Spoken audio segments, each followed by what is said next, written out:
Hello and welcome to the Comic Conspiracy, episode 623 for the week of Monday, October 21st, 2024. My name's Ryan Higgins. Who else is here this week? Brock Sager.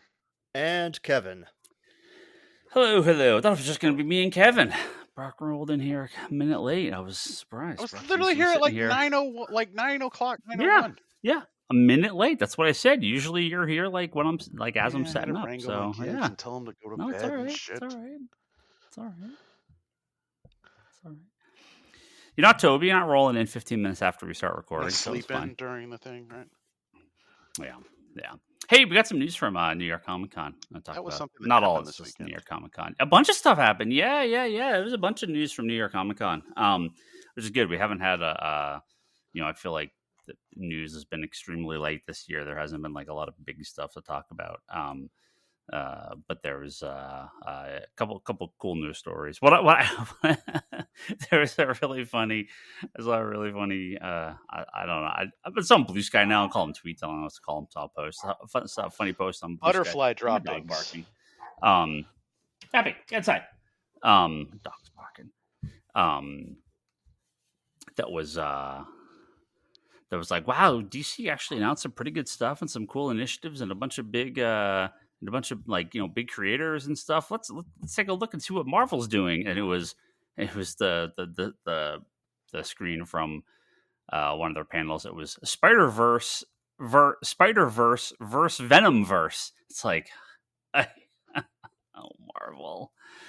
Oh, Spider-Verse versus Venomverse. Yeah, that's what we're looking forward to from Marvel. So is that the Spider-Man Venom war? Eat up, Marvel fans. It's more Spider-Verse shit. Anyway, no, we got some. I don't know. I just thought it was funny. It's a weird New York Comic Con. It was like a fist fight. Like people were like fighting in the alleys over some Peach Momoko variant cover. That's kind of strange.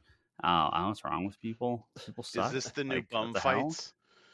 Nah, like there was literally like people were running to the Image booth to get like some Spawn variant she did, and it's like, I mean, okay, calm down. There's like 4 million other Peach Momoko variant covers out there, guys. Like, but it's a Spawn one. They're never gonna do this again until next month when they do another Spawn. But don't you remember the last time Peach was at NYCC and there was that huge kerfuffle? Yeah, I don't get it.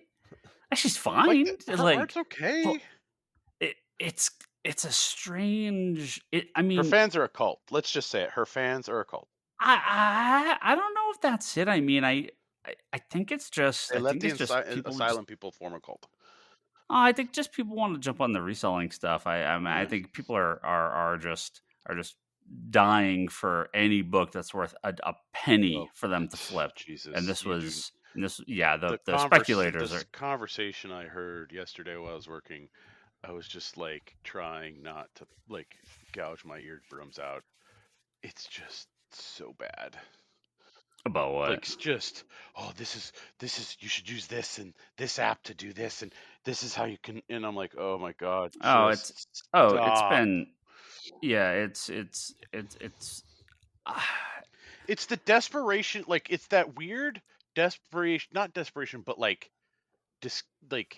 vile hope that people like were calling with, do you have Absolute Batman? I'm like, yeah, we got copies. Oh, okay. It's like, calm down, man. They're right there. Like, yeah. When things start getting tight, you get a lot of people that want to try to offset their hobbies by speculating and flipping, and I feel like that's getting way worse now, where we have a lot of people want to try to prop up, worthless comics as being worth more and try to get every penny. I mean, this is look, this has always been something, but it feels worse now. It's the COVID fallout, right? Everything that happened with people staring at their collections and then purging their collections and shooting prices skyrocketing, and then prices came down fairly decently, except for the baseline stuff, which was like it used to be. The big stuff obviously is going to stay big. Yeah. Well, no, like the sets used to be $1 a book. Now they're $2 a book. That's I mean, that's inflation. I mean, the price of everything has gone up. But you've seen so many people, the idea of you could buy a $2 book and flip it for 10, you could buy a $4 book and flip it for 20, like we've seen that regularly, but there's so little that goes for anything now. So when there's something like a rare signed Peach Momoko comic, the people are out there literally fighting for any penny that they can get, because it's pretty tight, right? I mean, all these hot books, it's the worst, it's the most pathetic, it's the worst it's ever been. And there's just nothing hot, right? I mean, All-Star Batman or Absolute Batman is hot, but there's so many copies out there. Spider-Man is a little less, but it's like, they're clinging to like the one or two books that they can spec on and hold on to, and it's not gonna be worth anything. So, all right, man. yeah. I got a foolproof plan. You ready? You ready for this? You buy the facsimile of Deadpool's first appearance, and then you get Rob Liefeld to sign it, and then you see it. You can flip it. They do all the time. Like, they do all the time. Do you know how many print runs they've done of just that facsimile? Isn't it like on 4? At least, yeah. No, it's I mean, I'm fine. People wanting to buy comics, that's great. But when the reason a lot of these people want to buy comics is because of the perceived value, that is when I have a problem, because nobody buys number 2 or number 3. People don't subscribe to it. People don't keep coming in. So, that doesn't help me in the long term. It's nice to sell a bunch of copies of Absolute Batman 1, but that doesn't help me 6 weeks from now when nobody's buying number 3. I mean, it'll sell well. It'll sell well to the real customers. But yeah, the worst part of the success of Absolute Batman and Ultimate Spider-Man this year has been the speculation has returned, which is like, it doesn't help in the long run. I want to give you a little bit of good news. It's good news. Guess what I sold yesterday? That's like an evergreen seller and keep selling. What's that? You've had it on the shelf for years. 3 issues. Well, if it's an evergreen seller or I've had it on the shelf for years, then it hasn't sold very well. This is sold amazing. Okay. It's 3 issues. Yeah. 3 Jokers. Yeah, I sold another set. We're pretty low. I sell sets of 3 Jokers all the time. Yeah, I've never taken that off the wall. That I literally sold Spawn Batman number 1 to like 4 customers in a row the other day. I was like, oh, I gotta restock that again. Like those are rare cases where I was like, I think these are gonna sell over time, and they sure have. So yeah, we're gonna run out of number 1s of 3 Jokers not too long from now. I'm gonna have to track down some so we can even out for the remaining copies of 2s and 3s, because I got at least a couple more years. I'll see if I can. I got to track down some copies of number 1. Yeah, I don't even care if they're second prints. Like, we'll find them. Oh no, I think not to set them, just to have them on the shelf. I think I sold a second print of at least one of them. No, I don't. Yeah, I don't think. No, there's second prints of 1. I don't think we have any more second prints of 1. But we are don't have too many copies of 1 left. So in order to sell 2 and 3, I need to have 1s as well. So hopefully I could track down some more number 1s. Another year or 2 on those out in that book selling. Yeah, no, it's great. Anyway, the hell, I'm saying we got some news. Comic-Con news. Yeah, we got some New York Comic-Con stuff. Right prior to that, this was last week. James Tynion announced that he has signed a 12-book deal with Inklore, which is Penguin Random House's comic publishing line that they announced a little while ago for original graphic novels. A lot of the stuff they're doing there is with webtoons and light novels and manga. So they're actually going to do some original, Western style comics as well, which is pretty interesting because he's done a lot with Boom, right? Got bought by Penguin Random House. So I think I don't know what the future of Boom is and Inklore and all these, they're in-house publishers. So kind of interesting. Like Penguin has set itself up as a distributor, right? That's what they distribute Marvel and Dark Horse and IDW and a bunch of other and a bunch of manga comics, but they are also now the publisher as well. So kind of strange. This is going to be years before we get any of Tynion's original graphic novels through Penguin Random House. But it's just kind of an interesting little thing. We'll see if we get more from that. This was a new story from me and me alone. Because whenever my boys make a comeback, the twice in my lifetime that they've had a comic published, I've got to say something. And one of my favorite things of all time is getting a comic series. It's first ongoing comic series, the Herculoids, the legendary Hanna-Barbera series. Dynamite's they've picked up a bunch of different licenses from Disney, right? They do like the Hercules and Cruella de Vil, and right, so a bunch of the villains and Maleficent, right? They did a bunch of miniseries for that. They have Powerpuff Girls, they have Thundercats. So the Dynamite's always done a lot of licensed books, but they signed a deal recently to do a bunch of licensed stuff with from WB, which is obviously strange, right? Because it's DC do a Herculoids comic, right? Was a Future State, right? not Future State. What the hell was it called? Future Quest.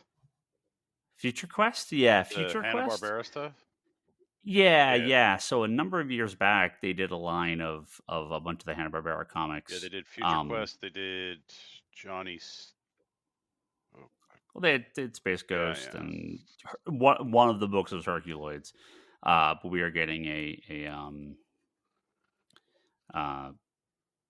real Herculoid series here from. The only really disappointing from Dynamite. About so that's it's not done through DC, so we're not going to get a Jim Lee variant cover. No. It's Tom Snagowski and Craig Rousseau. I believe it's Rousseau. I believe I should say it. So decent talent, been around for a while. Mike Mignola doing a variant cover. That's from something. Has that been published before? Like, I can't imagine he would just come out of the woodworks to do a variant cover. You're coming out of the must be reprinted from something about this. It's Herculoids. See, that's why. Space Ghost is fine. Johnny Quest, whatever. Herculoids was my show. Okay. This when I was a kid. This was the one that was on the Hanna-Barbera World of Super Adventure that I loved. Of course, too young to see the original run, but in the rerun and then the later version of it. Yeah, it's a. I remember tracking toys down for you. I did. I have the Herculoids toys. It was a team of a man, woman, and child. They're like kind of caveman-ish sort of warriors. Kind of they're not cavemen, but they're like Land of the Lost, right? Like kind of like these dinosaur worlds or whatever. And they have Gloop and Gleep, little blobs. They have little blobs that go around. It's do you like the Crudes? Tara, and Dorno. Do you like the Crudes? The Crudes? Yeah. That show? The movies?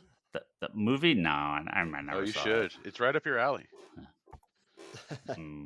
No. Come on, Nick Cage is the animated dad. Zoc the laser shooting dragon. You fucking kidding me? Igu the rock ape, and Tundro the rhinoceros that shoots a little pellets out of his head. It's coolest shit ever. Yeah. So will your fandom for the Herculoids affect your ordering? That better not be in my subscription box. That shit. No. I mean, I'll get random. It's Dynamite. He'll get the covers he likes. Not anything else. Yeah. I'll get them for myself. Yeah. It's Alex Toth, Kevin. I mean, it's he made characters on all this stuff. So classic Hanna-Barbera. I just didn't know what with all these titles that they're licensing. I'm not sure. But Thundercats. Yeah. Thundercats and Space Ghost have done okay for us, right? I mean, then those are more, I don't want to say adult takes, but they're not kids comics. them.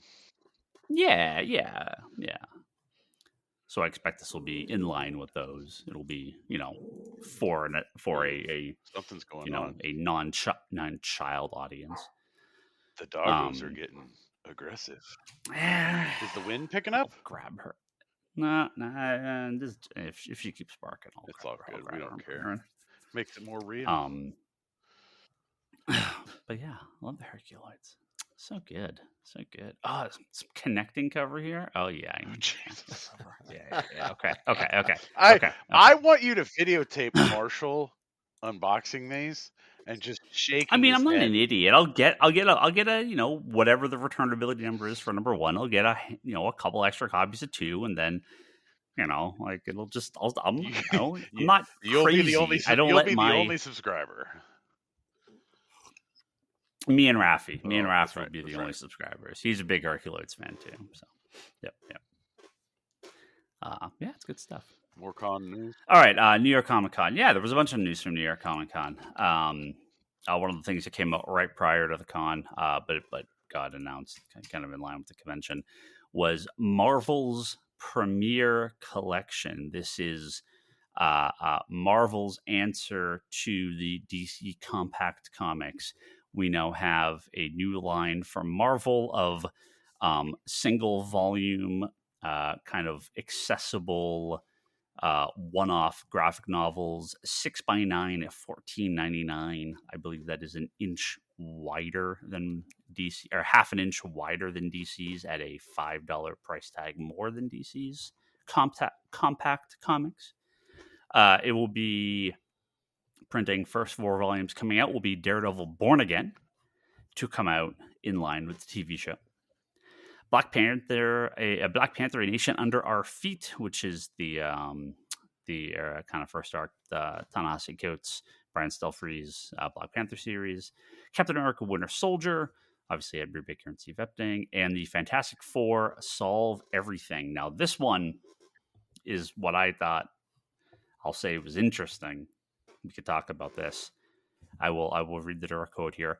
Collecting an all-new streamlined version of the seminal Fantastic Four run for the first time, personally curated by author Jonathan Hickman. Oh, God. So Black Panther, Captain America, and Daredevil, those are just going to be like, the full run again in that compact comic size, 6x9 here, so slightly smaller. The Hickman FF streamlined version, taking I don't know what it, if this is supposed to collect. I mean, I guess this is the first arc, right? Because obviously he was on the book for a while. This collects material from Fantastic Four 570 to 588, so it's not even the whole. So it's 18 issues, but they're trimming stuff out of there. That's it's already good. Like Born Again. Fine. Yeah. Okay. See, Marvel doesn't really have the level of standalone graphic novels that DC has, right? DC has a lot of them. Marvel has very few books that I think stand alone as a standalone read. Born Again, I think, sure. I mean, it's part of a bigger chapter, but I think Born Again's okay. Winter Soldier, fine, right? That first volume of Captain America, that Brubaker stuff. Again, it's not really a Captain America story. It's a Winter Soldier story, but sure. Black Panther, I mean, maybe. I mean, that's fine. It's kind of whatever. I didn't like that run at all, but okay. And then the Fantastic Four, the Hickman stuff, I would not recommend to anyone at all. If they're unfamiliar with the Fantastic Four, I think it's incomprehensible. I think it's great, but it's not for a newcomer. And then this is going to be like some cut up version of that. Cut up and ongoing. These are weird. Like they're going to volumize it. I mean, this says it's that story. It's his first basically 3 arcs cut up into. It doesn't say how many pages, so we don't know exactly what's getting cut. But it's that's 18 issues, right? So let's see. Let's actually look here. Let's see. What's the So Born longest Again. one for the compact on DC side? Is it just 12? What's Has that? DC's only been like a max of 12? Yeah, they haven't had anything longer than that. So Born Again is 226 to 233. So 26, 17, 9, 30. So that's 8 issues, right? Black Panther's 12, 1 through 12. Winter Soldier is 12. 1 through 14, but not number 10 because that was the one of the crossovers. That's not part of that story. Well, and then did it include the Winter Soldier special? No. It's just, so that's 13 issues, right? So this is 18. So they're cutting a minimum of 5 issues out of this, right? Then if 13 is the biggest book, they're cutting roughly a third of that story out, which is dumb. I just don't know, like, what are you cutting out? I mean, Hickman is dense. That stuff is dense. What can you possibly cut out of that? I mean, I haven't read it in years. So also had like literal text pages that was like, and they went off and did this, and this is what happened, and we're done.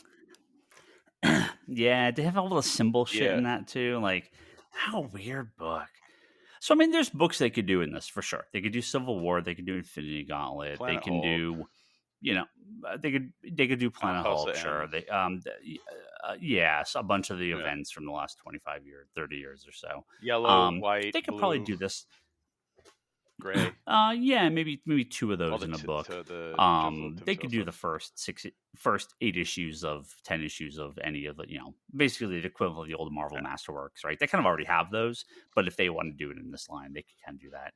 But yeah, I don't know. Like, this format war, man. The compact war. What do you think of those little books?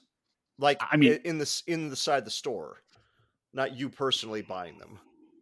They sell okay, and right now everything's unavailable. DC sold out of everything. Like, everything's on back order. I've had to reorder everything. They haven't sold, gangbusters, but we have sold out of everything a couple times. Most of the DC ones, except for a couple, are those standalone stories. Like Court of Owls, I was like, oh, okay. No, but there shouldn't be anything past that. It's Court of Owls and it's the whole story. It's Court and Night of the Owls. So like that's it. Like just that's over it. After that, you don't need Death of the Family. You don't need the rest of that. Like that kind of does wrap up its own thing. Far Sector is its own All-Star story. Superman. Yeah. There's ones like Gotham City Sirens. It's like the first like two arcs. It's like okay, that's just sort of there. It's a weird one. Watchmen. Watchmen, yeah, exactly. Watchmen makes perfect sense. So Kingdom Come just got solicited, so that's coming out soon. That's like the equivalent of 8 issues. The Joker one's the dud. They did the Azzarello Bermejo Joker as its own volume. It's too small. It's too small for the same price. If it was Joker and Luther, the 2 books they did together, it would have worked perfect. But yeah, that one's a dud. That one's the only one that hasn't sold very well. I just don't like this. I mean, personally, I really dislike them. I'll take the money. I'm sure, whatever. It's good to have something that people want to buy. That's great. But I don't want to go down this rabbit hole of all of a sudden now we have the standard trades, the epics, the compendiums, the omnibuses, now the compact comics. It's like, fucking hell, people. Like, I don't know. It's too much for me. Well, again, when they first announced it, I was like, this is great for, traveling, for, grabbing something quick and having something accessible and exposing yourself to, a different group of people. Yeah. But aiming it like, it feels like it's like, oh, well, we got to get in on this market. It's like, oh, God, guys, just how many times do we have to tell you comic books need an avenue to get in? That's it. Make the avenue. And that's the main thing. Well, that's what these are, right? That the idea of these are for more casual readers. So I applaud that. and it is, they are, trying to aim at a mass market book size. So like I'm okay with it, but like I really want to see what the sales of these are in mass market compared to comic stores over time, because I think that's the market, but I have no idea how well they're going to do there. And then, do people care? Like, these just kind of fade away after a few years, and will these editions stick around? I just don't see it. Yeah, I don't know. Good sampler, I guess. And I'll be picky. I'll get a couple. Like with the DC ones, there are ones I won't restock. Depending on how many keep coming out. With these, I'll get a few of them to start, and then I just won't restock most of them if they sell. I like, because this could spiral out of control, and suddenly we're flooded with hundreds of volumes of the stuff. But hopefully they're smart enough and they don't do that. Hopefully they keep it. Just keep the same kind of things going. If Watchmen sells out and there's demand from the stores, print another run, like. Yeah, if it's a couple, if it is just a couple of the big best books, great. But if all of a sudden it's 50, 60, 70 volumes of this, no, keep it to a couple. But yeah, it's so book people can have the same sized books. Well, yeah, they want these to be in bookstores, but guess what? Bookstores are going to throw them in the ghetto comic section they're going to be in anyway. Like, they're not going to put these fucking in like the horror section or sci-fi section of the comic stores. They're going to get dumped in the ghetto comic section, and no one's going to look at them twice. I just, whatever. We'll see. Okay. Good start by DC, right? Clearly, they're popular to a degree. Well, it's a good price point. Does too. That popularity? Yeah, Right. It is. Does that popularity maintain, years to come? I don't know. That's the hard part. That's the hard part. We don't know. Well, kudos on Marvel for copying DC again. I mean, look, DC's not the first one to do books this size, but to kind of do a big line like this, right? Walking Dead and Invincible have them. Obviously, plenty of Indian small press books have been at this size. Manga's smaller, right? It's not a manga size. If for people that haven't seen them in person, manga's way smaller. So this is in line with mass Trade market. Paperbacks. It's trade it's paperback the size I like books, to read not when I'm reading books. Yeah, not the mass market paperback, which is the real small size. This is the what they call the trade paperback, the slightly larger soft cover novels. One that gets put out right after the hardcover normally. Yeah, it's like the size of the hardcover, just soft cover. So again, perfectly fine size. Just I don't know. So many different formats. It's a little overwhelming. It's hard to stock. I only got so much space in the store. Like, it's real tough. There's a lot of product coming out. A lot of fucking product. It's really hard. Speaking of significantly more product coming out, DC Comics the only publisher you should be paying attention to expanded its line with All In, with Absolute. All right, so we have a number of new titles coming out as part of their new line of standard All In DC Comics line. All In is their like little tag. We actually have multiple apps. Oh, I weirdly did not put the new Absolute Batman or the new Absolute books on this list of notes. What the hell? Well, I'll get to that in a second. But DC is expanding even more in 2025. Brock, with the return. Fuck off. Eat shit and die, DC. I want a new dust jacket for Fables Deluxe 16. You bastards. Did it. That was May of this year. I'm going to come down there and shove it down somebody's throat. All right, I'm done with my tirade. We did it. Well, not completely, but Chris Conroy, the executive editor I of added Comics, him. Who is, I added Chris. He can block me all he wants. who's who runs the Black Label books, which will be continuing, by the way. Black Label will be continuing. Oh, great! I get my books where they fucking swear. Finally, Jesus. He announced Vertigo. His after the announcement, his direct message here was DC Black Label continues with some red hot stories for DC superhero characters for years to come. Vertigo puts us back into the creator-owned business in a very big way. Yes, I'm running both. No, I haven't lost my mind yet. Nice House by the Sea, the sequel to Nice House by the Lake. Nice House on the Lake. Nice House by the Lake. Nice House. By James Tynion. James Tynion, we just talked about. He is that is going to be the first of the rebranded Vertigo titles.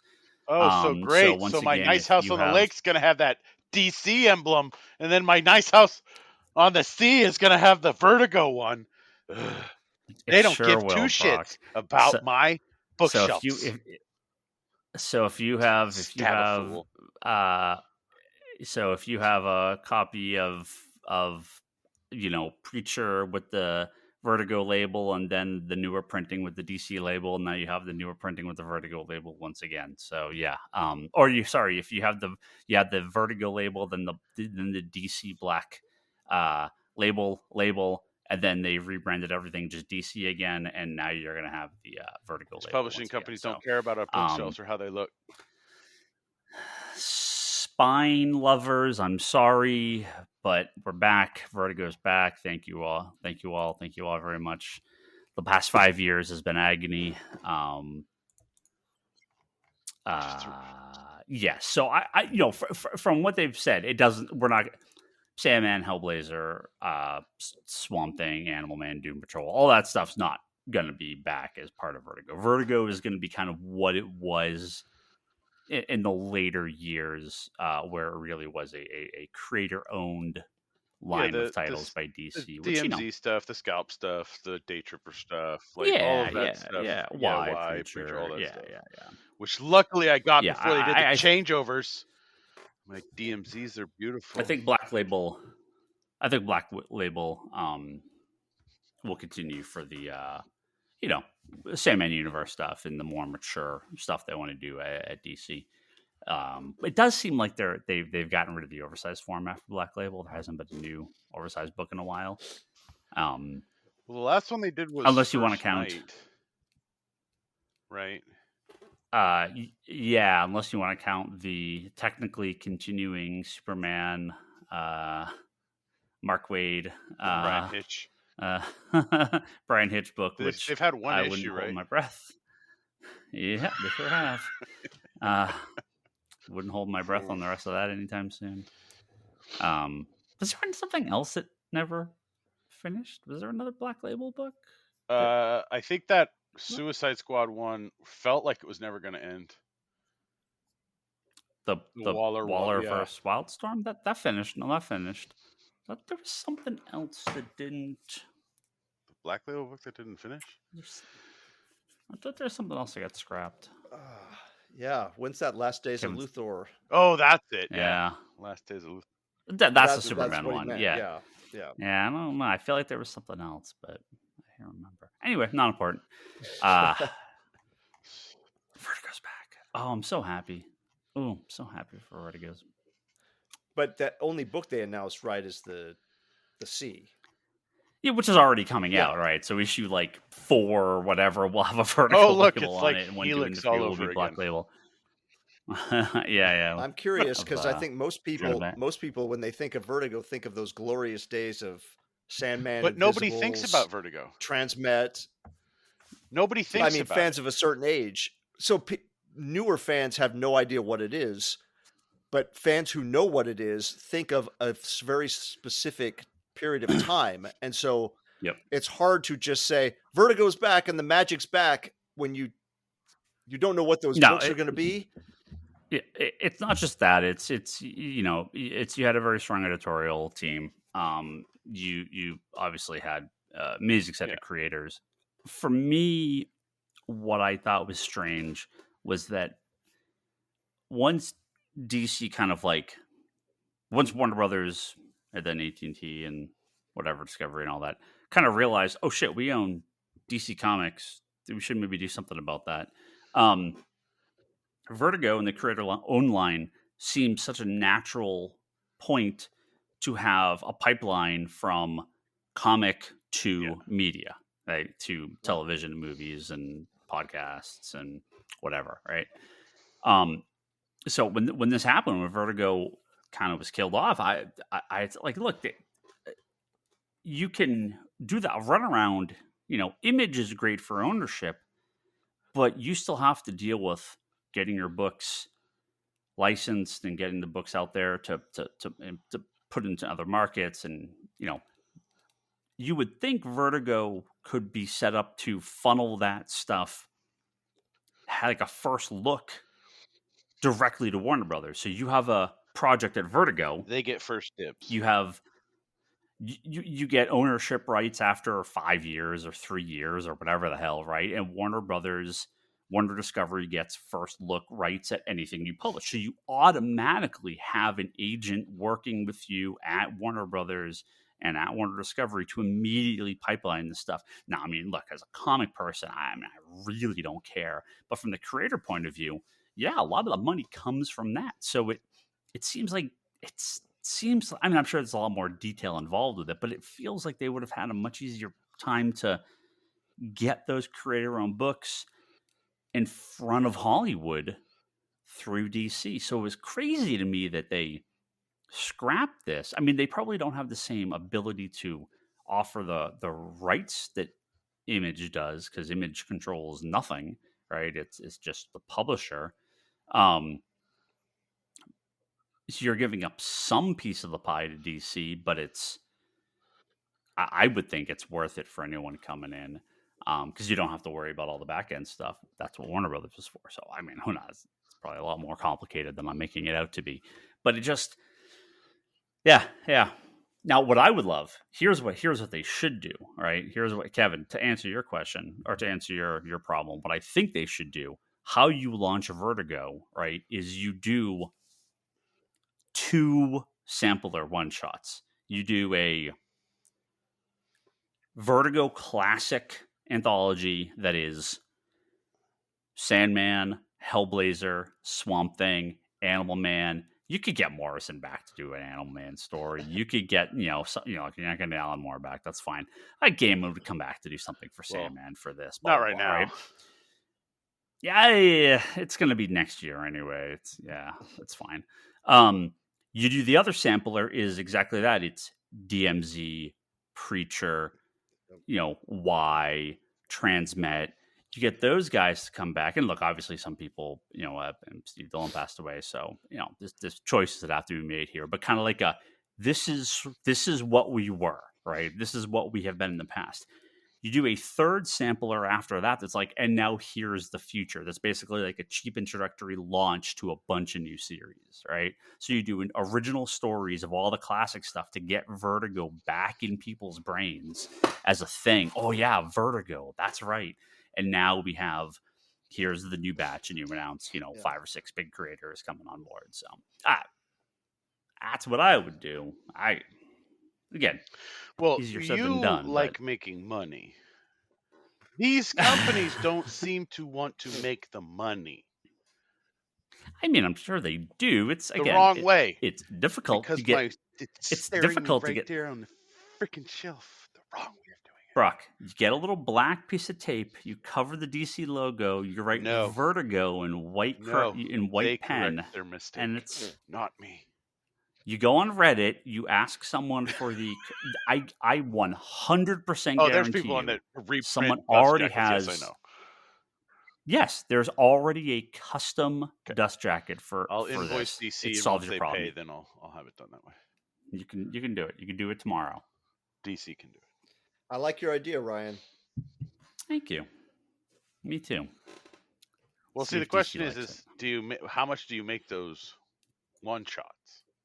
Doesn't matter. No, the sampler has to be cheap. The for the new stuff, you make that like a $2.99 sampler, right? You make that cheap to be like the launch issue of like every new series. Here's 6 new books we're launching. The newer stuff from the old stuff. Or whatever.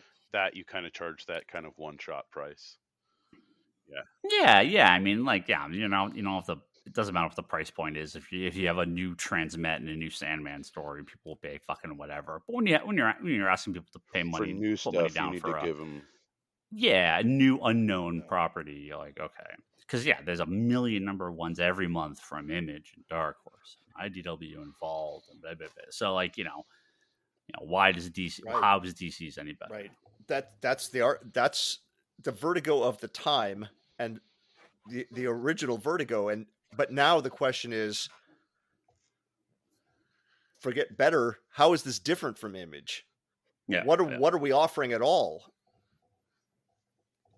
It's going to be the names, Yeah. right? It's going to be the creators, it- right? So again, look, you have Distillery, right? You have big names. Yeah. You have big names doing big books. I'll be honest, you have big names doing big books to minimal sales across the board right now. Just this. I'll be honest. Yeah. I don't know. I don't know if any of these companies are selling a lot of comics right now outside of the Marvel and DC superhero stuff and Saga, right, and Transformers. I don't know if Right. any of these companies are moving significant units. That DC logo will double your sales regardless, right? Is that enough? I don't know. Because Image can sell a book that only moves 2,000 units, 3,000 units. DC can't. See, I'm just waiting for Distillery DC to be can't a part sell of Image at some point. So it's like Distillery becomes Image's magazine. There's a well, you've got a lot. You've got a lot of little companies forming up now from the remnants of other little companies, and oh, I didn't even put two people. I mean, it's a visual thing, so it doesn't make sense to really go on too long about this podcast. But IDW, their new look, their new logo, their new what they're doing. All right, it's like there's a lot of companies fighting for pennies. Yeah, it's real tough. I mean, right? honestly, Distillery is what I would think of as Vertigo launching now. The fuck kind of logo is that? The IDW logo. The fuck? It's real bad. Yeah, it's the best is that it doesn't feature the letters of the name. That when you can accomplish that. But Distillery, those creators, those types of books is what I would think of as like if there was no Distillery and Wave 1 of Vertigo was those exact titles, I would think, yes, that makes sense. That's kind of what a modern Vertigo feels like. But that already exists. So what's a modern Vertigo going to be? We have to wait and see. You've had lines like this. Dark Horse has tried a few things, or you obviously have Image, you have Distillery, you had Substack, right? You have now obviously guys like James Tynion decided a 12 book deal with Penguin Random House. That could be 12 books at Vertigo, right? Comics still? I mean, probably not, but it did, tried. right? They got paid. Now it's all Nazis on there. Nazis everywhere. So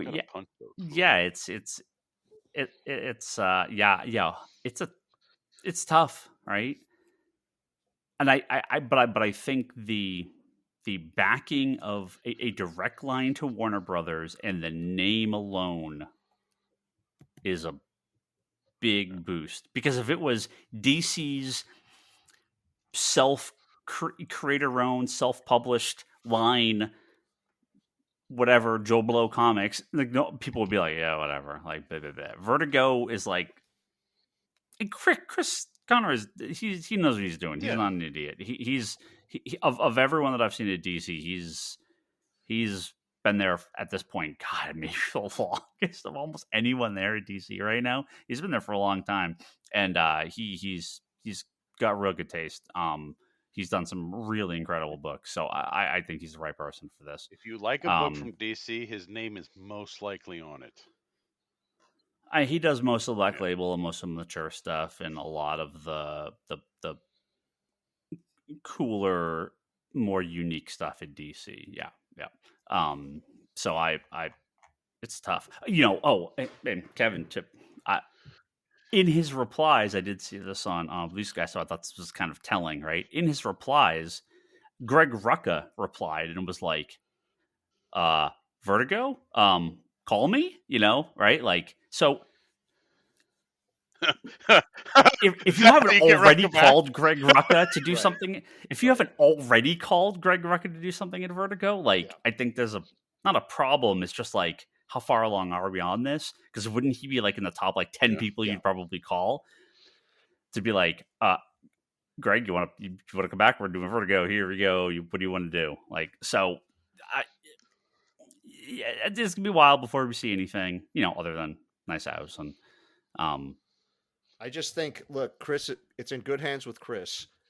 I'm Yeah. just saying it for the sake of a podcast conversation. If I was in charge of, like, you're the poobah of running this new Vertigo, the first thing I would be doing is making a list of what creators can I call that would possibly get in on this. Because I think creators are what's going to sell it, not concepts. Oh, yeah. There's too many concepts out there that are between Ghost Machine, Distillery, Image, etc., etc., etc. There's too many new worlds, new characters. There's got to be something. I'm not going to be worried about making Vertigo better than those, but it's got to be different than those. That would be how I'd think of the mission. Yeah. And like I said, that big V is going to help, but it's not the only thing. All right. And if it was just, we're going to do Doom Patrol and Animal Man and Swamp Thing, and it's kind of by mid-tier creators, and it's sort of just what we've done before, that doesn't help either, right? If it looks like Young Animal, this is a 6-month Vertigo. Yeah. Like, Young Animal is awesome with a healthy Vertigo behind it, right? Because they had those books that would be like, yeah, we have our big sellers, and then we're going to do the real weird stuff. Young Animal doesn't function when that's the entire line. So, it's real tough. Man, talking about Vertigo makes you want to go back and read like Scalp, all those great ones. Yeah, they're good books. I mean, I think ongoing is the number one factor.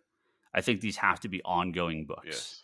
These can't be more 5-issue miniseries that go nowhere, that are completely forgettable, and it's 7 more horror comics that just do nothing and say nothing and go nowhere, and it's by nobody you've ever heard of. Like, that's not enough.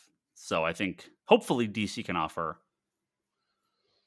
a little bit of money, a good pipeline to Warner, the name, and that is, but then what does that leave for Distillery? What does that leave for Image? What does that leave for any of these other companies? They're all fighting over, again, I do FOC every week, and I see big named creators that are names in the industry, and I'm like, 2 copies, 1 pre-order, 2 copies. That's just not sustainable, right? For most of these books. So, I don't know. It's tough. I don't envy him. I don't envy Chris. It's gonna be a tough one, but I'm looking forward to it. Is it because they're all switched to trades and hardcovers to read? Just so you guys know, Toby's here. No, on the single issues. You're saying you buy comics? like 1 or 2. Did they just switch to hardcovers and soft on trades? No, they're just not reading them. No, nobody reads comics anymore. No. As positive as I've tried to be for years, no, dude, it's fucking really bad right now. It's really fucking bad. Like, not necessarily for us. Like, we're okay, right? Like, it's real fucking bad. I don't know how any of these companies are sticking around. Going through pay rates, I'm just like, oof, there's nothing. Like, I have complained before. It is a goddamn barren wasteland. If you're not in the top like 3 or 4 publishers, nothing maintains an audience. Nothing maintains an audience. I don't care who you are. If it doesn't say Batman or Spider-Man, no one's reading it. Well, right? With the shift of Image away from Diamond and all that stuff, the pizzazz isn't there. Like that those splashy things for like Image is just here's a picture and a small little thing in previews. But nobody reads previews. No, Nobody but gives two fucks about the, that. the, like that's the era we're in, right? Like those are the thing. Like I remember being like Image, okay, let me check out the Image section, and now it's like but I know I'm literally nobody. Yeah, I mean, nobody reads previews or looks at catalogs or knows what's coming out next month. It's such a small part of the audience that does that type of stuff. But even as a small part, I've seen you missed the earlier in the you missed the earlier part of the conversation, Toby. But yeah, the speculations. They're literally fighting over scraps at New York Comic Con, so that has killed any independent book, right? Like Kevin said, it's endless miniseries that are just these go nowhere concepts that do nothing.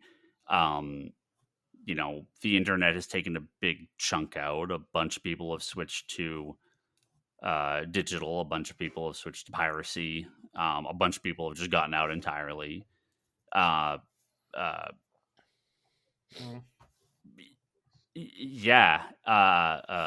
So I guess I'm not opening my comic book shop next week then. No, it's really bad. To move right across from you, and well, you'll sell all cards and manga and Gundam, and then I'll just come over and spend all my money there instead. Yeah. So if Vertigo is only going to rant for see, as much as I usually try, I mean, you guys know for literal multiple decades on this podcast, I have fought against this. I don't really fight against it anymore. It's really fucking terrible right now. It's bad, and I don't know how to get out of it. I don't know. I don't see, if the comic shows and movies were going to save it, it would have saved it. It didn't. Right? If anything, I think it actually made it worse.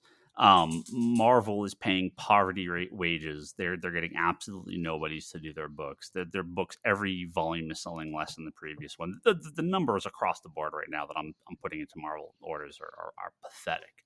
DC still does pretty good for us, but again, it is not enough. One publisher alone cannot save us. And from what I've understood, there was actually some report that came out. They do these retailer things out there, where they go and they pull retailers and stuff. Retailers are ordering like 3-1 Marvel over DC, and that just shows. I'm sure their DC sales are horrible, right? And their Marvel sales aren't. I know how many copies we sell of some of these Marvel books. They're not selling more. So, we have always been disproportionately better with DC than the average comic store. Every launch from Image is a bust. Every launch from IDW and Boom is fucking 1-0 shelf copies. Yeah, it's really bad. Really bad. So I have no idea. I have no idea what the next couple of years are going to be like. Oh, I know. I get. I'm not saying we have subscriptions, we have back issues, we have other stuff that has propped this up. We still do good with new comics and facsimiles and new trades and stuff. I don't want to sound like we are having trouble. Sales are clearly way down from the boom of COVID, but it's whatever. It's fine, but it's I don't know. The next couple of years is going to be brutal. I'm gonna just open the 30th retro gaming store across the street then instead. Yep. Yeah, you got to charge $5,000 for every retro. I still have a sealed copy of Paper Mario on N64, man. That's going to be $1 million, right? Get it graded. Because that's where the money's going, right? A bunch of graded comics and worthless back issues. Yeah, the money is going into CGC and people that run conventions and the con photo dealers, right? I'm not saying they're making endless money, but that is where the money that used to go to the comic stores now go, right? So yeah, how many people are buying the new comic when it comes out? Some people have come in, right, for Absolute Batman. Well, they came in for Absolute they buy Batman Absolute because Batman. those stores were ordering 3 to 1. And because it's hot and an Yeah. app tells them to, and they think it's going to be worth money, and it's FOMO, are they going to buy issue 3 or 4? No. Again, Ultimate Spider-Man does well, but not compared to what we sold of number 1. The book I was tempted to ask about, are your Ultimate Spider-Man numbers larger than your Amazing Spider-Man numbers? They are now at this point. Yeah. But we've had our first drop in sales of Ultimate Spider-Man. So Ultimates and Ultimate X-Men have maintained pretty consistent. And over time, we are selling low to selling out. So those are doing okay. Black Panthers, whatever. Ultimate Spider-Man did actually take its first double-digit drop in sales, which is, that's typical. We're 10, 11 issues in, so that's about the point where people start to fall off. Usually it's issue 2 or 3. Well, so we got 10 issues out of them. That's more than most. Hickman's in the lull part right now. There hasn't been too much action in a handful of issues. And so people that were getting it going, ooh, they're not getting that action dose, I think, that they kind of want. But I'm feeling it's building. So, sorry, I just finished reading Ultimate Spider-Man 10. So no. Well, I mean, let's it's good. Let's go to. Yeah, but people are dropping. Let's go to Toby's point. Okay. Let's look at this podcast. I get generally what I've always gotten. I haven't changed my habits too much. Brock is getting less, but you were high in variant covers. You're down a little bit. You've always been pretty. You've got a lot of indies, but you've trimmed.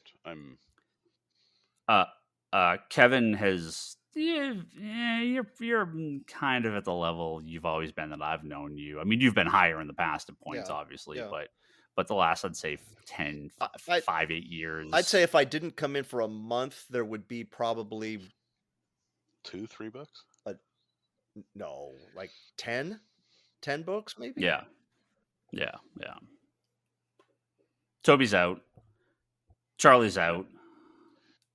Bryce gets X-Men. I mean, I ship him comics. And Tom King, and that's it. But see, he doesn't, right? I mean, he only gets X-Men and Uncanny. He doesn't get any of the other X stuff. He doesn't get anything else, right? So Bryce doesn't get anything, right? So I mean, just this podcast alone. Well, don't forget Lane. Lane still gets, but Lane is trimmed, but Lane is variant cover. He doesn't read a ton of comics, right? So I mean, he does read, but he is mostly art driven, right? So you're talking,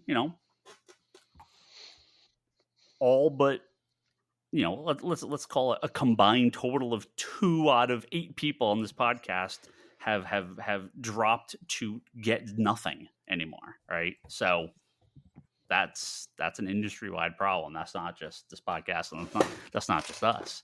This is a problem of finances and interest, and and again, this happens where people get older and they sort of cycle out of comics. This is pretty common, right? It's we've seen it all and done it. Speaking of seeing it all and done it all before, Hush 2 is coming out. It's in the Batman. Jeff Loeb and Jim Lee are doing Hush 2. Your segue game is strong tonight. Oof. Well, but that's the thing, right? So Hush 2, right? So maybe Toby will be back for Hush 2. I'm sure Charlie will be back for Hush 2. I'm sure Bryce will want it, right?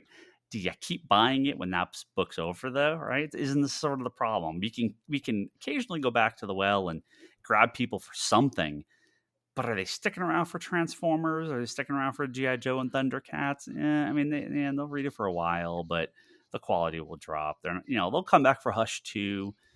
I'm curious to see how the transition to G.I. Joe is. I mean, I ordered quite a bit of number 1. Well, I ordered quite a bit of number 1. It was an FSC today. I'm not a huge Energon Transformers fan at all. I tried Void Rivals. I liked it. And then I tried Transformers, and it's been good. So I just continued with everything, and they had decent creators come in to do, Cobra Commander and Duke, and, now we have Destro and Scarlet. And so they've had good creators. That's the big, that's the big change. But going and I liked that they did something new bring you Transformers, and then G.I. Joe, we're going to give you these minis that are spread out but build the story to where we want to start, right? Not this, we're going to flood you with 6 miniseries all at once and a main title. Mm-hmm. Right? Like Star Wars did after a little while. Yeah. So, yeah. But, you know. Oh, dude, our Star Wars numbers are single digit now. Like for that new series they're doing, single digit. So I think one of the wretched one of the biggest sales. problems I had with Star Wars was they set it up, and I was like, okay, you're gonna release this, you're gonna give us, you know, what, like omnibus size or hardcovers. Okay, cool. And then they just stopped doing that. Like they just stopped doing the normal process of it. And I was like, oh, okay. Like, you're doing epic collections now? I guess I could just go to those and maybe you'll finish getting this series. Like, yeah. it's... Oh, they still do all the trades. Yeah, but like the hardcovers, they stopped doing those deluxe ones. Oh, the Marvel stopped entirely. And so it was like, okay. So they go to omnibus for certain things, but now it's like, gotta find where I'm gonna get my fix. Because a lot of that Star Wars wasn't bad. Yeah, it was real popular for a while. So I know how we can make Brock angry, irrationally angry about something that is very meaningless. Very meaningless. Hush, is it Hush 2? Speaking about Hush 2, in the series. Yeah. Do you know? I know, but do you know how they are spelling? Fuck off! Hush Eat shit 2? and die. It is the dumbest logo I think I've ever seen. Besides that IDW new one. God, that was so bad. Wow, so your top 2 dumbest logos all debuted on this podcast right now. Like, wow. How effing stupid is that logo? H2SH. Hush 2. H2SH. Son of a... 2 Hush 2 Furious. Toby's in. Why wouldn't you make the S the 2? Yeah. Because then that'd be HU2H, and I think that like doesn't look right. I actually did type it out, and it looks really weird. But H2SH looks fine. It surprisingly no. Look. N-O. It's very stupid. Don't justify it. It's horrible. Brock, open up Notepad. Okay, write them both I know. out. I can see it in my head. No, H2SH is what. Like, my brain goes, why am I doing H2 sh? Like, it doesn't make any sense. But if you put the 2 there, I'm like, ooh, this is a sequel. They picked the better of 2 terrible logos, okay? I actually shockingly think they picked the right choice. It does not mean I would have picked either. I would have just called it Hush 2 or something. Quiet. I know what the answer. I know the answer to this in a business sense. I'm not talking about that. Why are you calling it Hush 2 at all? The Hush mystery was solved in the first story. There's not like another Hush character. Technically, they've already had a second Hush story. They've already done the Return of Hush. Yeah, they've already technically done a second Hush story. Yeah, so why is this called Hush 2? Exactly. They've done it multiple times. Now, I don't have the exact quote here. However, there was a longer of the Jim Lee and Friends panel from New York Comic Con where Jeff Loeb again, I'm paraphrasing here, he will reveal the true final secrets of Hush. Oh, okay. In Hush 2. Really Hush and Hush Returns. It's Chameleon from the Spider-Man universe. It's not really Thomas Elliot now. It's actually going to be the Riddler after all. Well, other than Brock, how many know that they did another Hush semi-sequel fairly recently in Batman and Robin with Shush? I did not know that. You know that? It was... You know that at all? Yeah. It was okay. I actually like Return of Hush. No, Return of Hush wasn't bad. Like, it kind of continued Hush's story with... That was Paul Dini, right? I don't remember. He wrote that? Yeah. It continued kind of in line with what Thomas Elliott's character was about, and it involved Catwoman in a kind of morbid, disgusting way of heart removal. But like, it wasn't horrible, but it wasn't at the same caliber as Hush, but it wasn't bad. Yeah. Whereas like No, I liked it. Hush I remember liking returns. it. Hush 2. What? Yeah. So it's I mean, it's you confirmed. could have gone with the Dark Hush Or Returns. Yeah, it's Batman 159, I believe it is. I do the first like time that they were it's talking about it, it in. wasn't confirmed yet. So okay, they actually confirmed it's actually Hush now. Yeah. There's gonna be a prelude in Justice League Unlimited #1, as like a backup, and then the actual series in the main Batman. Like that, I can get behind. It's in the actual Batman series. It's running through there. Mhm. That I can get behind. Because Jesus, H2SH. Because at least, like, it's not another. Now, Batman what if H2SH is actually the name of it? Hush 2 SH S something H something. It's the Riddler Hush versus Thomas Elliot Hush. Oh, maybe. You got two Hushes in the same book. Oh.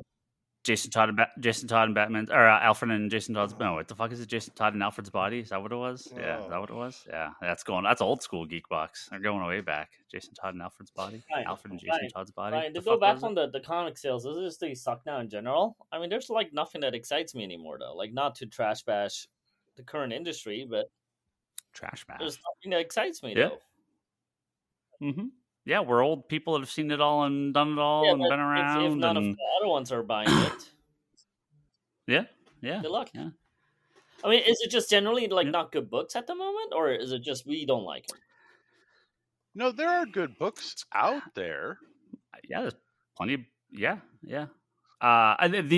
independent market is deader than dead could possibly be. It's pathetically sad. And I don't know if that's just the market, the way single issues are focused. When you have a million choices, you have no choices. Yeah. It's just you just ignore it all, right? And look, there's always been bad, shitty comics, but the level of apathy now is the highest I've ever seen it. Marvel and DC can, they keep finding ways to keep people coming back, which is great. They do enough very good stuff to keep people around, and they do enough good stuff to keep around the people that are, kind of hardcore in. But you can like comics and never, ever look at a comic book and get 24/7 comic stuff in Fortnite, in movies, in video games, in Funko Pops, in role-playing games, in podcasts, in T-shirts, in theme park experiences. You never need to read a comic book. You never need to look at one. And you could be surrounded by comics 24/7. It was never like this, right? Like, this is the as Kevin's monkey paw, comes back. I really think that's what it is. Well, it's the merchandising of the comic book industry that's killed the comic book industry. I mean, it's always been there, but it is, the real profits from Batman never came from the comics. The real profits from Batman come from the licensing and the underoos and the merchandising and the cereal, right, and all that shit. And it's always been this way, but there wasn't a literal million other things to also spend. But hey, at least BCW stamps their bags now. And it's just one paper cut in the sea of thousands that was on a daily basis. What bags now? Are these? So, yeah, BCW. Well, Kevin's got something to look forward to. March 4th, 2025, Daredevil Born Again. Hell yes! You can buy your Daredevil Born Again 6x9 digest size graphic novel for $5 more than then you watch the TV show. 2025, I'm back in on the hamster wheel. So official day for Daredevil Born Again came again at New York Comic Con, so that's good. So that should be coming soon to Marvel. I'll watch that. I will eventually limp through everything in between, but I have to sign up for Disney Plus again to go watch that. I'm going to sign up for it just for that show. Well, so are you waiting for that's what I was about to say. That's what I was about to say. I've got to strategize this. Because the thing is, they're going to stretch it to get 3 months out of you. Oh, was it 13? Oh, 13? Then if it's 13, they're going to get at least 7 months out of you. Yeah. 8 if they do it right. because it's longer. It's not like Remember, wasn't there a 6. conversation that it was 18 episodes It's at like one 18. point? Yeah, I think they cut that down. And of course, who I knows don't- if this is going to have any relation at all to the comic book? This could be like Age of Ultron comic versus movie. Right? Who knows? I have no idea. Yeah, what do I read for that Moon Knight comic? Or like, what comic do I read for that Moon What Knight Moon Knight show? comic? The Disney Plus one? Yeah. Moon Knight? Well, the Nothing? closest I Don't well, watch it. it's terrible. it's not the whole best, but the closest comic book I think you can come up with is Jeff Lemire's run. Yeah, but that's like a But big. that's ass actually book. good. Oh, you mean like What- what yes. what compact comic should they make Yes. for Yeah. Moon Knight? Nothing, because they'll never make another Moon Knight show again, so they don't have to worry about it. They just pretend it doesn't exist. Well, when are we getting our Agatha Harkness like maxi series? Yeah. They'll reprint all those classic Agatha Harkness stories, like No, they should reprint all from uh, the Lee Kirby FF where she's like an old lady yeah, with but just that's don't even acknowledge that it's different than the Catherine Hahn version. Just print that. That's what all the gay Yeah. 19-year-old kids watching Agatha want Just put out a trade called Agatha all along and just have it all entirely be the old lady reprints. It's just nobody. Just do it. It's just not Damn even. it, Marvel. She's the OG Golden Girls, baby. You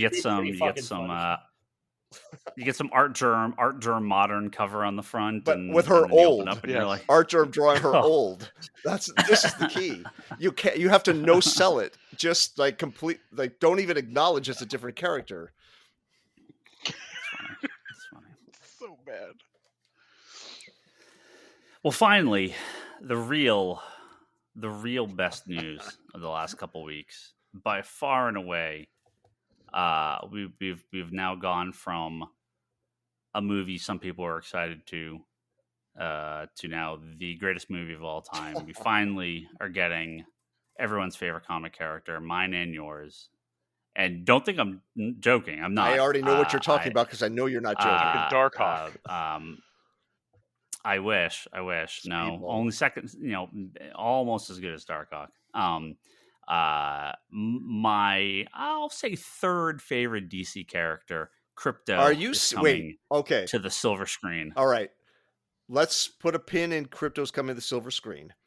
Are you serious that is your third favorite DC character? I mean, I don't know what I would put at number one and number. Yeah, he's not my favorite character, but I would. just- But that's in just your 10 top characters. 5 DC Does he characters. beat out Cryp- Mr. Cryp- Mind?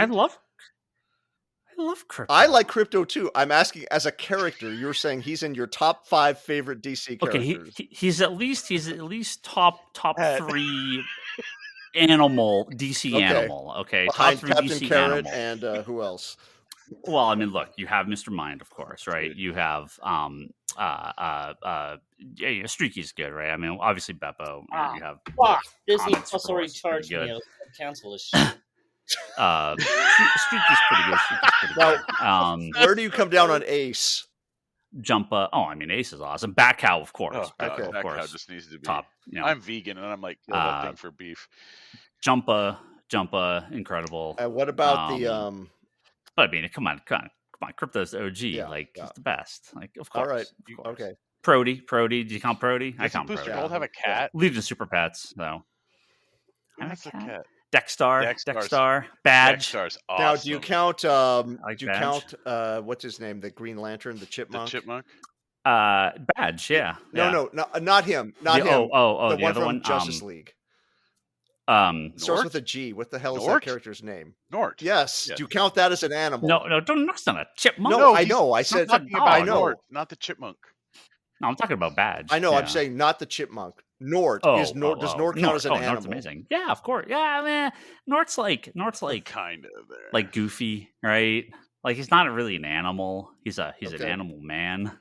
So All right. I'm no relation to Animal Man. Man. So Man. I fucking love Krypto, and Krypto's going to be the Superman movie. This just made it the best movie of all time. Like I'm so happy. All these people out there are like, "Don't make it a kids movie because Krypto's in it." Fucking look, I like Man of Steel. I like the Snyder movies. I'm perfectly fine with those movies. Do not get me wrong. But if you hate Krypto, you do not like Superman. just flat out. It is the embodiment of like the boy and his dog, right? Like Krypto is such an incredible addition to the Superman mythos. He is just a perfect companion for Superman if you want to, have him out in the world, out in the universe traveling, right? And Krypto should be a huge part of the Supergirl movie as well. So we're going to get 2 Doesn't she Krypto have a movies cat? in the next couple of years. Oh, she has Streaky, but Krypto's in the Krypto followers are in the Superman in the Supergirl Woman of Tomorrow comic. So yeah, no Streaky that I've seen, but we'll They've see. just got to commit to him having a cape. Yeah, well, I think they wanted to show the dog in the photo, but you can't right? just So have a dog. It has to have the cape. I think he'll have the cape. Yeah. I think he'll have the cape. Come I on, mean, you've got Metamorpho in He'll this have the movie. cape. Krypto has to have a cape. That's the thing, right? It was every young boy read his comics, put a cape on his dog, and flew around like Superman and Krypto. Like I'm all in, man. It's gonna be. So I don't cry at like live action movies or anything like that. But you put an animal in it, and that's suddenly like, I don't know. I start to get like a little like wobbly. Like is Superman movie gonna make me cry because Krypto's gonna be in it and like they're gonna do something? They're not gonna fucking Krypto. kill him. Fuck him. Krypto will fucking kill. Like it would just tear him apart. But it's gonna be tough. Oh God. Don't do it to me, James Gunn. Well, haven't we already got? Don't do it Krypto to me. in Like the murder team- all the in the humans you Titan want. show? Like I just slaughter them. Just slaughter every human on Earth. I just cut off their heads, twist their heads off, laser we them are all to not death. I could doing care Red less. Sun, okay? Yeah, just kill them all. Just kill all the humans. Don't care at all. So One do animal, not- and do I'm not out. Like, read so. that one chapter in World War Z about the service dogs. Oh, it's a rough chapter to read. Just gonna bring We3 in. It's just So that was the Superman movie news. Not that they're actually bringing That's it, creators on that's and it. actually involving them and stuff like that. Hmm? Well, they've actually been bringing comic creators to the sets, and like, yeah, that was a long time ago. well, we Yeah. haven't talked about it. So I think we did. I think we talked about when that happened. They had I know Dan Slott posted that they Kevin, this might be a good sign. Marvel actually had a bunch of comic creators and people from Marvel out to the Fantastic Four set. Yep. So they haven't done that in a long time. So that gives me a little hope that they're not the fact that they're acknowledging they're making a movie based on a comic book. they're more than just It's they're more more than than they've done just the in name and the thank 10 yous. years. Now these are both Yeah, that's both more- those movies are next summer, right? Supposedly. Superman sure is. Fantastic Four TBD. Okay. It's dated July. I would not trust that, but My body is ready, as Ryan Higgins used to say. So between May and July, you're gonna have Daredevil should run right up into So that. starting right? in If it March, goes- right? Or March, April, March. I mean, yeah, it's like March, April, May, Yeah. and then So Craven will be the appetizer, the sweet. Like get the machinery back in motion again after Is my that long coming hiatus. out? Is that movie coming out at all? It's December. Are we December? sure? I already right? got Ryan a corsage for our big trip to the theater. Come on, Brock. It was December. I mean, it's moved 5 or 6 times, but the most recent update has been December. So There is a certain that you're a amuse-bouche for yes, your. there's a certain your person who year a of superhero. longtime listener who you will be acknowledging in the end credits of this show, who actually, and I'm going to say this, and he knows this, he actually floated the idea of flying to California to go to this movie with the two of us, Ryan. Oh man! So it has to come out. Man. It has to come out. I told that coward Okay. once he says it, you can't backtrack. Well, Edward at geekyvillain.com. If you're coming out, if you're flying out here, let me know. Let me know.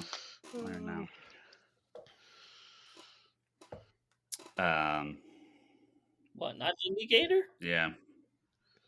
Yes. Yes. Yes. I'm pretty Yes. sure. Yes. Oh, Craven. Did they actually? Oh, welcome, Greg. He's checking. That's going to be the return. Wait a That's minute. going to be the I return told of our you! 3-hour movie episode. Oh, no, it's before I leave. That's right. Okay. If it holds that date, we're good. If it holds that date, we're Okay. good. Yeah. If it holds that date, we're All right. good. It's the week before I leave. Where are you going? So Oh. Japan. Oh. Yeah. That's right. I forgot. I thought it got moved back Wait, to I later in thought the you month. did No, Japan. it's You didn't do it yet? last year. Oh, Yeah, okay. we went. Yeah, we're going back. We're gonna take the trip we were gonna take during COVID. We changed stuff, right? Because we went during the summer, so we're gonna take the trip we were gonna take back in 2020, 2019, 2020. So now it's 2024, 2025. So this is our 5-year other trip. So this is something we were gonna do. Cool. Party. Yeah. Marcel and I are running the house. Kevin, before we get out of here, Yes. you did see Joker 2. Yeah. One Brock, of the last Brock and I, people on Earth Brock and to I were see going to it. go see it I was- because we were the ones who missed out Yeah. the last time. I failed miserably. I didn't go see it. I will admit that. I had no drive. I was busy. Take whatever excuse you want. I just didn't go. Okay. Well, we'll do this quickly because we're on the way out the door here, and since Brock is not going to agree or push back on me. I'm like, so I've heard from people who think this is the greatest thing ever. Really? Nobody in this, you know what I mean. Neither me and Toby said it was the greatest thing ever. No. Oh, we liked it for sure. And people who are ready to take to the streets with pitchforks and torches. And I would say to both of those teams of people, calm the F down. It was, look, I know you guys liked it a lot. I thought it was fine. I thought the ending was terrible. And I don't just mean the very end. I mean the you can spoil it. What It do you don't wanna matter. call You're it? with me. The back You're half with of the me. third act. You're with me. Well, yes, I agree, Toby. It felt like they came to a point in the story like, oh shit, we don't actually know how to land this plane. Yeah. Well, let's just do something. I think they did. They just wussied out, or they got some directions from money people. I thought Lady Gaga, I know Ryan, you don't care for her. I thought she was completely wasted. I wish I thought she was fun. Yeah. But she's just, I mean, she's in a good chunk of it, but she's I not, don't mean like, she's not in it enough. I mean, they don't give her wasted. enough to do. She was the highlight of the full thing. I know, Toby. That's my problem with the movie. She, there's the trial as a list of events from the first movie is a choice. It's not a choice I would have ever made, but sure, if that's what you want to spend an hour of the film on. And this conversation about, oh, is it Arthur or is it the Joker? And this is two different people, or is it the two? It's never explored in any interesting way outside of that cartoon at the beginning. To me, I thought this was fine. It was more enjoyable than the first movie because of Gaga. The musical numbers, I would have really appreciated going like big, huge, like Golden Age Hollywood. If you're going to do it, do it. It just felt kind of half-assed. It felt like putting on water wings to go in the pool. Just jump in and do it. So overall, it was fine. I definitely did not like it as well as you guys did. I'm not sorry I saw it. Would I ever watch this again? Never in 100 million years till the heat death of the universe. But that's also true of the first one. I would have loved a big, like, Mad Love style Joker Harley, throw in the musical numbers. I know it's not the flavor of these movies, but I just thought you could have done something so completely wacky and different with the cachet that you had from the success of that first one. And instead it was just more like, let's look back at the first one. Remember how much everybody liked it? So not for me, but I'm not sorry I saw it. There's my review. Okay. Kevin Sharp loves the Joker. Excellent, fantastic. Good to hear. Good to hear. I mean, I mean, I hate number scores, but it's just like you didn't like hate it. Not like 2 out of 10. On a 1 to 10. Ever, but, on a 1 to 10. But I mean, just like 5, like 6. Kind of. Yeah. Okay. Yeah. No, that's fine. Yeah. That's fair. Yeah. Yeah, I think this is not the movie a lot of people wanted, but I'm never mad. I don't want anything. I just do whatever you want. If it's cool, it's cool. Yeah, So, and I didn't want a sequel to that first movie, but I don't think he wanted one either. And it feels like that. It feels like it was done under duress. I just wish, like, go big, go like Paul Dini, Bruce Timm, huge. And and those who would complain, like, it's not like the first Joker. Well, yeah, that's the point. It's cool and different. Yeah. You're bringing love to the Joker. Yeah. It's going to be a different type of movie. Yeah, I mean, they were trying something, but yeah, I mean, I definitely don't think it worked as well as a lot of people. Well, obviously, it didn't work as well as a lot of people wanted it to. But I think I think the hate's like super overblown. Oh yeah. But how often have we said this? Everyone, it's going to be a 1 or a 10. There's no in between, right? You've got to love it or hate it. So I think people just leaned on the hate end, and it's like, a 5 or 6 is. I've seen a lot of 5. I've seen a lot of movies that are 5s. Oh, and you've seen a lot of movies under a 5. Yeah. So yeah, I was just as I said, I was just disappointed you didn't push it further when you basically had free reign. Well, that's my problem with the end. I just thought they pulled back too much with what the whole movie is developing into. Yeah, and Toby, on that note, I hated the way the Harley character exited the movie. Yes, big time. It was just like, that's all you guys could think of? Yeah. They just don't have her in it at all at that point. Well, or have her kill him. Yeah, anything. I would take literally anything but what they did. Than the actual thing that happened in there. Yes. Anyway. So, Brock, you can give your review whenever you see it. Yeah, and we'll see. I'll probably. I don't know if I'll pay to see it in the theater. You didn't have to the first time around. I just didn't. I don't think you can anymore. I don't even know that you can anymore. I think it's gone or almost Movies gone. do go quite fast these days. Yeah. Haven't they already announced a streaming date for it? Yeah, like I think it already is, or like next you can week pay or for it, something. but and it'll be on disc in December. Oh, okay. Yeah, it's gonna be real Isn't soon. it still baffling? It is to me, at least, that first Joker movie made $1 billion. Yeah, it's kind of that weird right movie, right what time. In the, like, you could not replicate that if you had 1,000 tries. What? And that's why this one baffles me. Probably could. Well, I just think it baffles me because I think it's kind of the same. And so if you like the first one, I don't know why you wouldn't like this. I don't think too many movies make $1 billion if people just don't like it. Right. The reviews were good. There was some controversy, of course, but people generally recommended it. So it's weird. I think a lot of normies went to watch the first Joker. And they just didn't come back. Not only did they not come back, but like majority of the comic book people didn't show up for this one either. So you got a double whammy. Yeah. I really genuinely think the first one had like the comic book people and the normies. And then this one lost the normies and like I want to say 3/4 of the comic book people. I'm not even gonna lie. Yeah. So yeah. Well, I think a lot of the comic book people are just burnt out. Like, what was the last movie we saw that was good? Transformers. How are you defining good? Deadpool? Yes, so it's Deadpool. Like, that was the last good one. That's what I meant. Are you is that what you mean by good? Yes. Okay, that just came out. I mean, there hasn't been, DC's on a bit of a break. They obviously had a bunch of flops all in a row, and Marvel also had a couple flops in a row. What was before Deadpool? Anybody know without looking it up? Movies? Yeah, the last comic book. Scarlet movie. Web, or no, whatever. It's, yeah, it would have been Madam Web, Guardians 3. No. Because 2023 was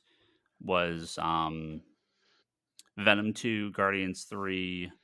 Was Venom 2 2023? Wasn't it like early, or was that late 2022? Madam Web is this year? Yes. Madam Web was last 24. Was that January? Hey, that's Madam Web was not the one before Deadpool? December. I think it was. Wasn't it like May or March? It wasn't? No. He has to look it up. No. It was early. It was early, like January, Wait, February. what do we do all year then? Nothing. Yeah, Madam Web was February. Maybe I have to start reading comics again since they're not pumping out these movies anymore.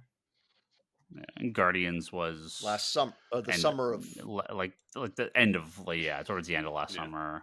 I don't There mind was the nothing break there. as long as And the then movies get Aquaman. good again. Aquaman was December Yeah, again, yeah, right? I Wasn't think that was Aquaman December? 2023. Yeah. 2023 was Marvel's, Guardians, Aquaman, Shazam. the Marvels. Yeah. I forgot about that. Yeah, okay. Hey, Marvel is Dude. newer than Madame Web? No, Marvel's was end of So Madame 2023. Web is the one before Wolverine Deadpool. Correct. It's just it was further before Deadpool than I thought. It was February. Here's a confession Ryan may not like. So I put on this was not in the theater. Fury of the Gods, Shazam. Mm-hmm.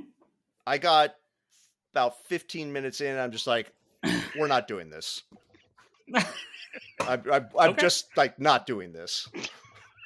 Okay. Should have watched the Fast and Furious instead. But you're done with that too. This sucked. Toby, I'm way behind on Fast and Furious. I though. could stay that way. I think my last one I saw was Tokyo Drift. Oh, that's my favorite one. Oh, fuck you, Brock. That's my favorite one. No, No, I that said, one was good. fuck is the time frame, not fuck is the movie. It was, that I was like a that long time ago. Well, to be fair, you can watch a few more. You can watch the trilogy, as they call it, which is 4, 5, 6, and then Hobbs and Shaw, and call it a day.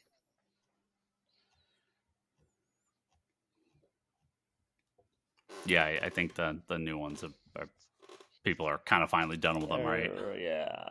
I will no comment them. I did not like 7, did not like 8, did not like 9. Are they on 10 already with Waterboy? Aquaman? Fucking Yeah, wasn't that 10th? Wasn't that I think Fast X? I think that was 10 part 1, but yeah, no. No. But Hobbs and Shaw I really liked, and 4, 5, 6, and Tokyo Drift. That's the ones. I think we're good. I think I'm going to watch Gladiator 2. You mean Training Day 2? Maybe. I don't know. Early reviews Yeah. are really good. I know it, and it looks cool. It looks But cool. For the 30 seconds of trailer I've watched. The trailer is like you take Training Day Denzel and you put him in that world. This is what I think is what happened. Maybe he'll actually win an Academy Award this time. Did he not on the last one? I don't think he won on the last one. I think he was up for it and didn't get it. For what? Training Day. I thought he won for Did Training he? Day. I don't remember. There was one year he was up and he didn't win for something. Well, he's up there a lot, so I'm sure there's a few times he didn't win. I think he did not win. Okay, this is without looking it up. So if I'm completely wrong, this is just going off memory. Or which one? I think he was nominated but didn't win for Malcolm X. Yeah. Maybe. But I think he won for Training Day. Yeah. Maybe. See how wrong I am on this. Okay. I believe he's won because he won for Glory. Did he? No, that was Morgan Freeman, no? Yeah, Denzel's won 2 Oscars, right? I believe he's won 2 Oscars. Did he win one for the boxing movie or no? Oh, I'm gonna have to look it up now, Toby. Yeah, Denzel Washington. He did win for Training Day. Well, on that note, I'm gonna. You can't can't turn me it read off some- right now because we're looking up something. Yeah, while you're looking it up, let me do this outro here. Thank you to all our Patreon backers, especially Edward at geekyvillain.com, Joe Duff, Kelsey May, Craig Anderson, the Executive Evolution Do it, Podcast, Craig. and Jimmy Rivera, Do it, Craig. Social Forum Podcast. Do it. Don't be a coward, Craig. I gotta Yes. get my Google to be not in Italian. Fucking, I just typed it in. It's like and fucking. Okay, he won for Training Day and Glory. Let's move on. Yeah, There. it's like Denzel Washington, Primo Oscar Premi, fucking. Fucking horse shit. Mamma Mia. Yeah, no Mario to you, motherfucker. Why you don't look up good Italian actors? You should go to comicsconspiracy.biz and purchase books on there because we have a fuckload of books on there. Guy Kevin has added thousands of used graphic novels to our website, half off, and tons and tons and tons of back issues. Brock loves shipping every day, all day, nonstop, forever and ever. So. I should say too, if you're listening, this is our October sale is this weekend, Saturday and Sunday, and we will have an online deal as well. So I will keep a look at our social medias for that. So if you're on Saturday, Sunday, swing by the store. We got some cheap comics. It's just gonna be me rocking an old school. Brock's on vacation. This is the first sale sans COVID that I haven't been at. Yeah, I know. Really I know. weird. I know. I'm gonna hold down the fort myself. You'll have your people there. Don't worry. You're working Saturday and Sunday by yourself? Yeah, but we're not doing the outside stuff. It's just inside. It's fine. I could do it by myself. It's no big deal. I mean, Lane will be there for a bit, and Christian will be there and stuff. So well, I mean, the regulars will be there. It's fine. Kevin, he was nominated for quite a bit, though. Like, yeah, he was nominated for Malcolm X. Yeah. Hurricanus is one I was thinking of. He didn't win. Right? Fences. There's don't forget conspiratobrock.com where you can see his Brock's videos. Yeah. I haven't been doing them. I don't know. We'll see if it's time to put a nail on that coffin. Well, Charlie's been doing the Wonders in the Fourth Dimension podcast, talking about Doctor Who and now on non-Doctor Who stuff, which is crazy. Did he put the nail in that coffin too? No, I think he's still going on that. He hasn't told me he has stopped going on it. I still see posts about it, so yeah, they're still doing it. Yeah. Kevin's always doing the Between the Panels FMExpress.com every other week or so. And to page 11, Comic Art Live on YouTube. I got to do a quick plug here because it ties into something you were talking about a minute ago. Nailing coffins? Ryan. No. Oh. The two upcoming guests on a page I love are Daniel Warren Johnson, because you mentioned Transformers. Nice. And Mark Waid. And excellent. I bring up Mark Waid because the page that he chose is a Kurt Swan Superman and Krypto page. Ah, very cool. Hey, nice. So there you go. Of course. It's Mark Waid. Of course he chose a Superman I knew he was going to choose a Superman page. I just didn't know which one. Yeah. Nice. Love it. And my wife, Leanne, she's at leannehill.com. Her art's at etsy.com/shop/leannehill.art. You can buy some stuff there. Twitter's dead, from what I understand. No one uses it. The website's over. Oh, like, people go on it to watch nowhere, the train so wreck. Twitter is gone. Like it's like watching the aftermath of a car wreck or something. But you don't post anything. All I'm saying is Blue Sky was like the number 3 app on the Apple Store and on the Android store. So Blue Sky's blowing up, baby. Join us at Ryan Higgins, at Brock Sager. What is it? At Toby under 500, if you're what was it, under 250,000? If your number's under that, you're the elite. Dude, I got a 5-digit number. Okay, I want to hear it. Toby forgot his password, so but he'll log in eventually. Again with the fucking Disney Plus account. Toby XI. You are the reason they have all these. What are they called? Yeah, but it makes it so much worse. The login. Fucking, they're gonna text me a fucking number, and it doesn't text me the fucking number, and then have to. Just have it all check your eyeballs. Just look at the fucking cat on the screen and say this is the cat, and it's like, no, you selected wrong. I'm like, I know what a fucking cat looks like. Like fucking, fuck you, website. Just do your face thing, and so it can scan your face. Just make your password H2SH. No. Yeah. All caps. No. That Kevin Sharp ComicsCon store is still on Twitter, but I might be done with that too. Like I think I haven't posted the last couple weeks on it. Are you going to bring the store over to Blue Sky? Nah. Oh, I did something that Brock did a couple of years ago. I went to the Santa Clara Library Comic Con. Oh, I went there on Saturday. Yeah, ran by John. I actually didn't realize I knew him, and quite a few guests. And then I ran into quite a few friends. I actually didn't realize how cool that library is designed. I may actually have to go there a little more often. That was a cool Comic Con. I actually have to say that was really neatly done. So did you get your Barbie photo booth picture? No, I didn't know it was there. Yeah, they do that. It's in the first floor off to the side. Yeah, I'm not sure I'm interested in it either. But they do a photo booth thing every year, so the kids and I do take that's pictures. Cool. So that's cool. I got my Mario van finally from the Mario movie. The little Mario plumber van. Nice. The Hot Wheel guy had it. I'm super stoked about it. I was very happy when he actually knew what I was talking about. One, and then he pointed me at the Mario Kart thing. I'm like, God damn it, no, that's not exactly what I'm talking about. And he goes, oh no, this thing. I'm like, yeah. So it was cool. Nice. Yeah. Nice. Don't forget Geekbox. Where me and Ryan Scott talk about. We talked about Zelda Echoes of Twilight of Echoes of Wisdom. How's it called? Right? Zelda Echoes of Wisdom. Zelda Echoes of Wisdom. We talked That's about the that sequel to the Egg one, right? The Game Boy one. Yeah. I mean, or kind not of. really. Yeah. I mean, same world. Yeah. Okay. Yeah. Kind of. I mean, it's a standalone. They're all standalone, right? Yeah, that blew my mind when you told me that one year. What's that? The Zeldas are not in order. Yeah, I don't understand. I can't compute. There is a Zelda timeline if you want to look it up. People have strong feelings about the Zelda timeline. Official and unofficial. Little Zelda get... Oh no, Little Link become Big Link? It's pretty confusing. Are they no, they're all different. It where Big Link becomes Little Link again after some while? I mean, almost none of the Zelda movie or Zelda games are connected to each other as far as like the same character. Like very few, very few. Is it different links altogether? It's not even the same link. Yeah. Is one Link like the other Link's dad? He will keep going.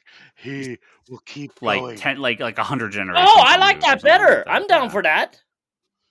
Yeah, because it's the whole idea is that it's this prophecy that's going to keep happening. So they're reborn themselves over and over. Yeah, kind of. Yeah. Look up the Zelda timeline. So they like gods? It has like they have like a whole multiverse thing going on, like depending on the choices that are made in certain games. Yeah, mostly you can ignore it, but if you really want to get in the weeds, they have an official Zelda timeline now. So yeah. Zelda's the one Nintendo game I just never could get in, no matter how hard I tried. Yeah. What? Every time I try playing it, I get stuck at some stupid thing, and that'd be the end. Okay. There you go. Podcast, everybody. Thank you very much. See you. That's it. We did it. Comics are over. They're dead. Congratulations. We'll see you in 2 weeks. See you in 2 weeks for some more comic news. See you then. Goodbye.